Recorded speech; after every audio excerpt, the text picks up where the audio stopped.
It is my 32-week update. I am 8 months, and it feels different being 8 months. I feel like it is different, like having 8 weeks left, 2 months left. It's like we're getting close. We're getting so close. So I feel like I have a lot to talk about this week. It might be a long video, so I'll try to talk fast and get through everything.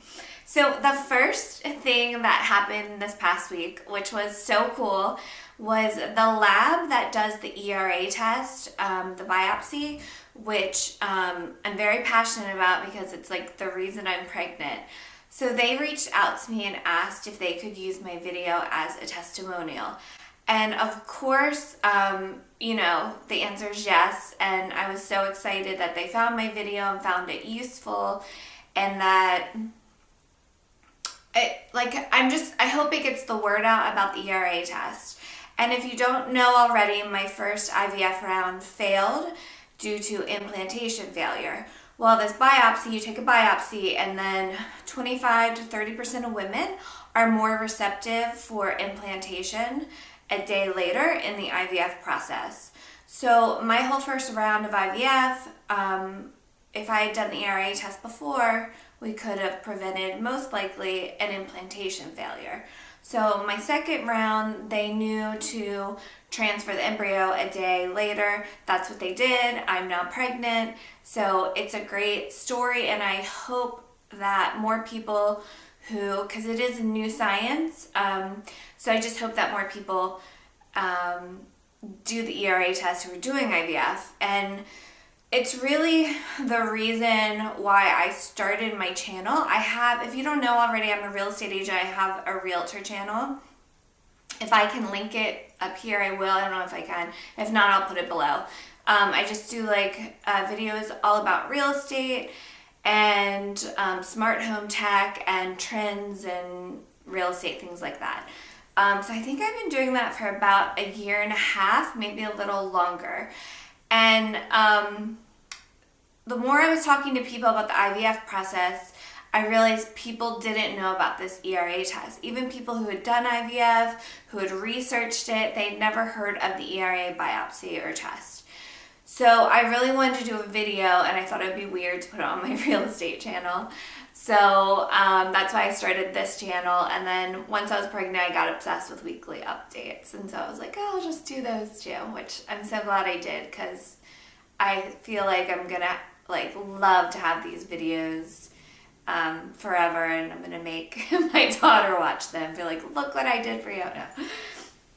So anyways, I don't know how you say it. They're based in Spain. I think it's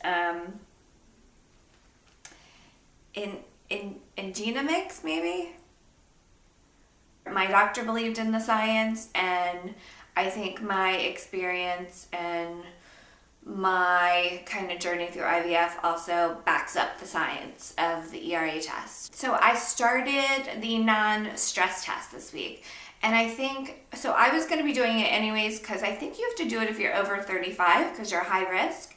And then also because I have gestational diabetes, they wanted me to do non-stress tests. So I go in 2 times a week, which I was stressed about the non-stress test, because last time I went in just for a baseline ultrasound, I had to wait an hour, and there were screaming kids everywhere. It was an awful experience. But with the non-stress test, they get you in right away, and it's 20 minutes. And the really cool thing is that they do an ultrasound, a quick 10-minute ultrasound. So I get to see my baby twice a week, which is just so cool. So with non-stress tests, basically you go in, they hooked 2 belts around me, and one monitors, I think, contractions, and the other monitors the baby's heart rate. And then I think they check my blood pressure, and then they put something on my finger. I guess that's to keep track of my heart rate maybe. And then I press something if I feel the baby move. And right away the girl is like, oh, we have an overachiever baby here, because I guess she was moving a lot. And what they want to see is a baseline heart rate for the baby, and then when she moves, to make sure that heart rate goes up. and that means she's not in distress and everything is fine.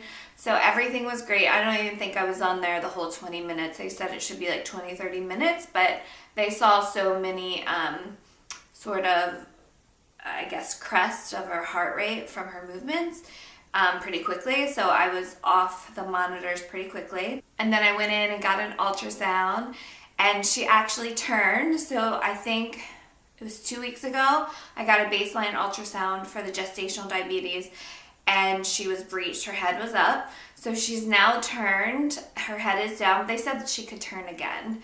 And I actually saw her blink, which was really, really cool. And then she just went through and showed me what she could. I saw some organs.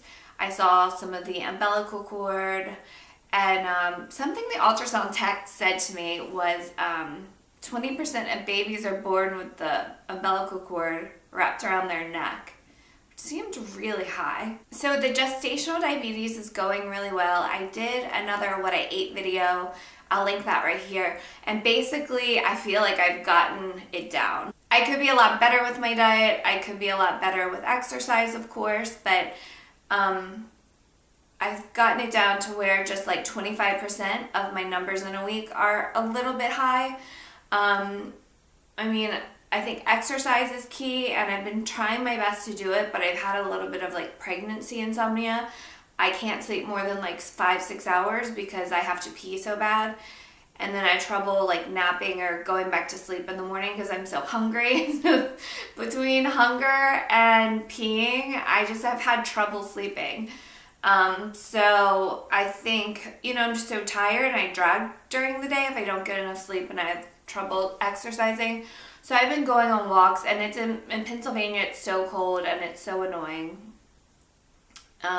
But I put on my super comfy, I can't believe it still zips, winter parka and go for a walk even though it's cold.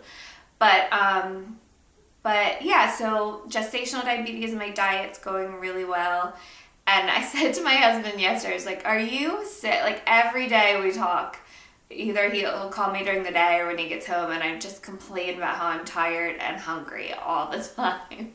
I was like, are you so sick of hearing me complain about like how tired and hungry I am? And he's like, no, he's like, honestly, like I'm just so proud of you for doing the right things with your diet and really, making that change so I didn't have to go on insulin. So that was super sweet. He's a sweet guy. The other thing I have noticed through reading and like the apps is they are talking about how I should be feeling Braxton Hicks contractions, and of course that stressed me out. I don't feel any contractions. I don't even feel any tightening on my stomach, so that's just had me like a little like what's going on. But that same ultrasound tech lady said she had 4 kids and she never got Braxton Hicks, like in any of her pregnancies. So that made me like reassured me. And then I also read something else that first time moms, sometimes you don't feel them or you don't have them. So that made me feel a little bit better because that was stressing me out. And then the last thing I wanted to talk about, which is random, is the stem cell stuff. I guess, I think they must advertise in these apps and other things like that, but how you can donate the stem cells from the umbilical cord or the placenta, I think it's the umbilical cord, to science. And I'm very interested in this because my mom passed away 3 years ago from leukemia, and she was on a wait list for to get a transplant for her bone marrow. It took like a little less than a year. They found a match, but she was too sick at that point. They couldn't get her healthy enough to do the transplant. She was in her 60s. So, I have done a lot. I went through that with her, so I did know a little bit about it. And I've done research. I've just been doing research about it, and I want to ask my doctor what she recommends and who the hospital works with, because I definitely want to have that donation because it's literally, you can save a life. I think if you're between the age of 25 and 40 or 44 and you're healthy, and there's a list of what any restrictions are, like if you have AIDS, you can't. If you have like an autoimmune disease, you can't. But go to bethematch.org and you can swab inside, and that's as simple as that. And then if you are a match for someone who needs, I think it's blood, bone marrow, and bone transplants, similar to what my mom needed, then they will match you up, and then there is a more extensive process to actually donate, but you can literally save a life. But go to that website, it'll tell you everything. But in my research, the stuff I found, so the cells from your baby cross from the placenta and enter your bloodstream and your tissues. So your baby is just a part of you. Her cells or his cells are a part of you. I just thought that was so beautiful, and being pregnant, you just realize how amazing our bodies are and what a miracle this whole thing is. And that's just like another miracle on top of it, that you have like new cells that are part of your child in you. I don't know, it's cool. So I will show you my bump, my 8-month bump.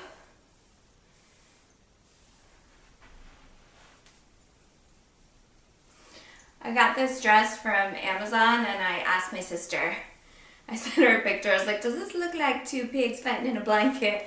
I wasn't sure about like the tight dress look. I usually like the empire waist. But I'll link it below if you guys are interested. Amazon seriously has the best floral dresses.